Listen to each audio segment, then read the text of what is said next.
বাংলাদেশে পণ্যের উপর মার্কিন যুক্তরাষ্ট্র যে পাল্টা শুল্ক আরোপ করেছে সে হার কিছুটা কমার আশা করছেন অর্থ উপদেষ্টা ডক্টর সালেহউদ্দিন আহমেদ।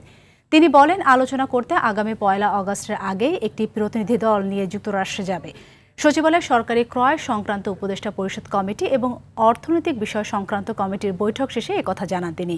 উপদেষ্টা বলেন, ১.৫ লাখ টন সার আমদানি অনুমোদন দেওয়া হয়েছে। এলএনজি আমদানিরও অনুমোদন দেওয়া হয়েছে বৈঠকে।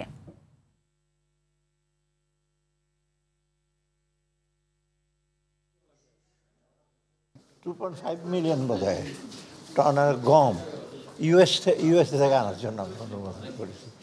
ইউএসএ থেকে আনার একটা আমাদের সেটা হলো রেশনালটা, যুক্তিটা হলো আমরা একটু চাচ্ছি ডাইভার্সিফাই করতে।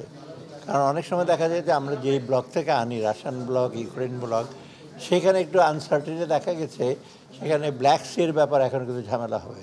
আমরা আশা করছি যে শুল্কটা কিছুটা ইসে করবে আর কি, কারণ আমরা তো চেষ্টা করছি, ডেফিসিট তো কম, 6.5 বা 7 বিলিয়ন ডলার মতো, আর বাকি তো আমরা আনবো কিছু আমাদের অত্যাবশ্যক জিনিসপত্র, আর নেগোসিয়েশন হচ্ছে যাচ্ছে কমার্স।